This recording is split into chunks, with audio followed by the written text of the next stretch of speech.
publish 1820s, 1 December 2017. Updated 1820s, 1 December 2017. West Ham's deal for the London Stadium was fully exposed by a damning report published on Friday that has detailed chronic mismanagement.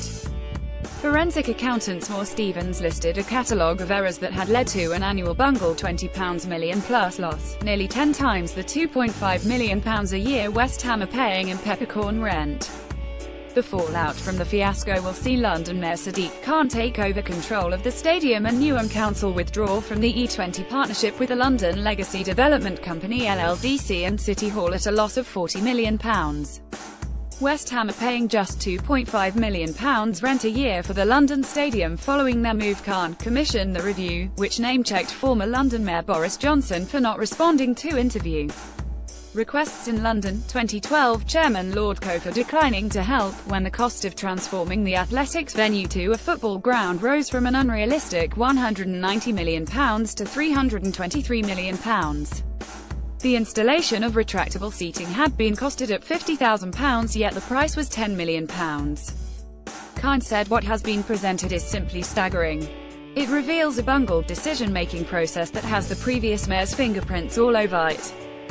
Khan laid into Johnson, now Foreign Secretary, and blamed him for the skyrocketing transformation costs due to the retractable seating and the vanity project of staging Rugby World Cup games. Sadiq Khan blamed Boris Johnson for the skyrocketing transformation costs in the stadium. Khan said Boris Johnson clearly panicked when faced with legal challenges about West Ham and Newham's joint ownership bid.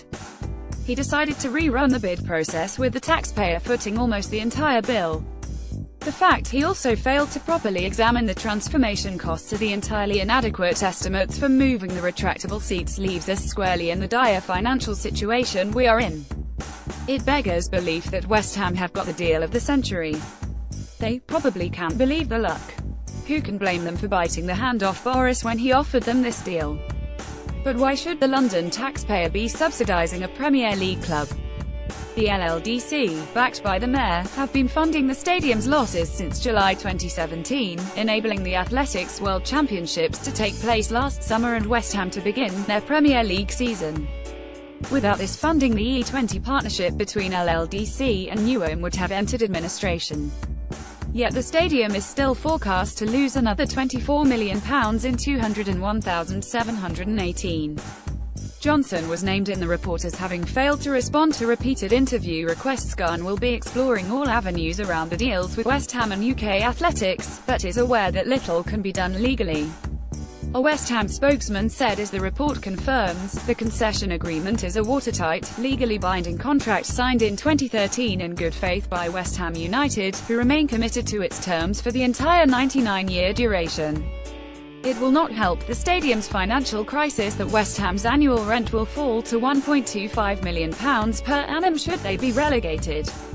The Moore Stevens report concluded that the deal did not represent financial value for money for the taxpayer.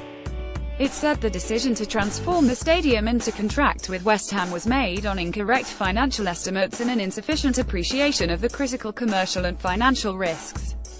It is our opinion the financial estimates were incorrect because there were errors in their calculation, compilation and presentation.